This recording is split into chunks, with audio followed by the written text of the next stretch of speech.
Iran Israel যুদ্ধবিরতির মেয়াদ পেরিয়ে গেছে ২০ দিনেরও বেশি। এতদিনে অনেকেই স্বস্তির নিঃশ্বাস ফেলছে। অনেকে ভাবছে যুদ্ধে এবার বুঝি ইরানই জয়ী হয়েছে। কিন্তু পর্দার আড়ালের বাস্তবতা আরও ভয়ঙ্কর। কারণ ইসরায়েল মাথা নত করেনি, বরং তাদের ষড়যন্ত্র আরও গভীর হয়েছে। এই শান্তির আড়ালে তারা এগোচ্ছে সেই লক্ষ্যে যেখানে শুধু ইরান নয়, সৌদি আরব এবং পবিত্র মক্কা মদিনাও নিরাপদ নয়। এই ষড়যন্ত্রের মূল রয়েছে বহু পুরনো ধর্মীয় বিশ্বাসে। বাইবেলের জেনেসিস অধ্যায়ের ১৮ নম্বর আয়াতে বলা হয়েছিল, ঈশ্বর নীল নদের তীর থেকে ফোরাত নদী পর্যন্ত ভূমি দেবেন ইব্রাহিমের সন্তানদের।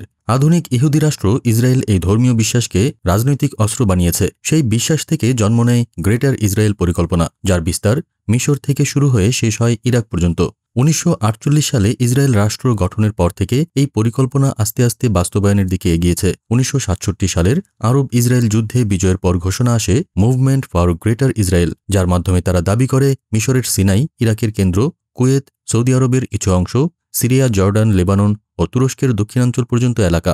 এই ভয়ঙ্কর রূপরেখার মূল কারিগর ছিলেন মেনাকেম বেগিন, যিনি ইহুদি সন্ত্রাসী গোষ্ঠী ইরগুনের নেতা এবং লিকুদ পার্টির প্রতিষ্ঠাতা। এরপর একে একে বাস্তবায়িত হতে থাকে সেই পরিকল্পনা। ২০২৩ সালে ইসরায়েলের অর্থমন্ত্রী যখন এক সভায় মক্কা মদিনা সহ গ্রেটার ইসরায়েল মানচিত্র তুলে ধরেন, তখন আর সন্দেহের অবকাশ থাকে না। ২০২৪ সালের জানুয়ারিতে ইসরায়েলি রাজনীতিক আভি লিপকিন খোলাখুলি বলেন, ইসরায়েল একদিন মক্কা ও মদিনা দখল করবে। তার কথায় ছিল না কোনো দ্বিধা বা কৌশল, ছিল শুধু সময়ের অপেক্ষা। এই ছায়া ষড়যন্ত্রের একটি ঐতিহাসিক দলিল রয়েছে। ১৯৮২ সালে ইসরায়েলের উপদেষ্টা ওদে ইন যে পরিকল্পনা পেশ করেন তা পরিচিত ইন প্লেন নামে। সেই পরিকল্পনার মূল ছিল আরব দেশগুলোকে ধর্মীয় গোষ্ঠীগত বিভাজনে দুর্বল করা।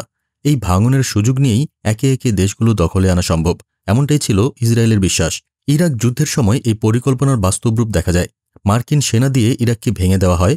কুর্দি অঞ্চল কার্যত ইসরায়েলের প্রভাব অঞ্চলে চলে যায়। একইভাবে ধাপে ধাপে ইরানকে কৌশলে দুর্বল করে চলেছে ইসরায়েল। সিরিয়াতেও দেখা গেছে একই ছক। বাশার আল আসাদের সরকারকে টেনে ফেলার চেষ্টায় ব্যর্থ হয়ে এখন ইসরায়েল অপেক্ষা করছে। দামেস্ক থেকে মাত্র ২৫ কিলোমিটার দূরে ইসরায়েলি সেনা মোতায়েন করা হয়েছে। এটা বলে দিচ্ছে তারা এখনও সিরিয়াকে ছাড়েনি। আর সৌদি আরব বিশ্ব তেল রিজার্ভের শীর্ষ দেশ, মুসলিম বিশ্বের হৃদয়স্থল। এই দেশটাই এখন ইসরায়েলের চূড়ান্ত লক্ষ্য। কিন্তু দখল শুধু অস্ত্র দিয়ে নয়, রাজনীতি, অর্থনীতি ও কূটনৈতিক মোহ দিয়ে। ২০০৬ সালে ইসরায়েলের প্রধানমন্ত্রী ইহুদ ওলমার্ট গোপনে সৌদি আরব সফর করেন। ২০১৬ সালে যুবরাজ মোহাম্মদ বিন সালমান স্বীকার করেন সৌদি আরব ও ইসরায়েলের স্বার্থ এক। এরপর ২০২০ সালে নেতানিয়াহু সৌদি সফর করেন, রাজ পরিবারের সঙ্গে গোপনে বৈঠক করেন। এসব বৈঠক শুধু রাজনৈতিক ছিল না, ছিল নিরাপত্তা ও সামরিক সহযোগিতার ভিত্তি গড়ার পরিকল্পনা।